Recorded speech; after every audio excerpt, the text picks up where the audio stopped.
ষষ্ঠ স্থান অধিকার করল দিনহাটা গোপালনগর হাই স্কুলের ছাত্র দীপ্তরাগ নাথ।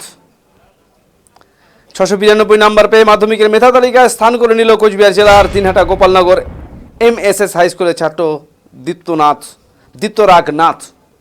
পরিবারে খুশির হাওয়া। হ্যাঁ হ্যাঁ খাওয়ান। হ্যাঁ ঠিক আছে।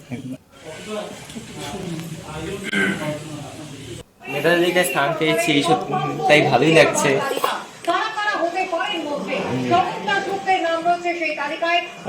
কখনো ভেবেছিলে যে এরকম ফলাফল করবে? না, ভালো ফল হবে এটা আশা করেছিলাম, কিন্তু মেধা তালিকায় স্থান পাবো এটা কখনই আশা করিনি। মা বাবা কতটা এফোর্ট দিয়েছে তোমাকে? যথেষ্ট, আমার পিছনে যথেষ্ট তারা এফোর্ট দিয়েছে, কারণ আমার এই 9টা গৃহ শিক্ষক, তারপর আরো অনেক ছোটাছুটি তারা করেছে। আমার প্রয়োজনীয় সামগ্রী যেমন খাতা, পেন, বই এসব। স্কুল শিক্ষক কতটা সহযোগিতা করতো?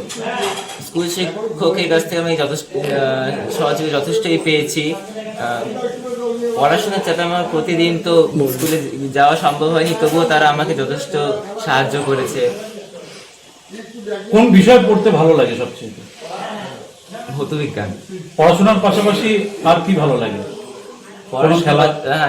আমার যেমন ক্রিকেট খেলার প্রতি একটু ইন্টারেস্ট রয়েছে। বর্তমান সরকারের কাছে কি চাইবে? শিক্ষা ক্ষেত্রে উন্নত করা উচিত। ভবিষ্যতে কি হতে চাও? ভবিষ্যতে আমি ইঞ্জিনিয়ার হতে চাই। ইঞ্জিনিয়ার কেন? ঠিক সেরকম কোনো কারণ নেই, জাস্ট এটা নর্মাল।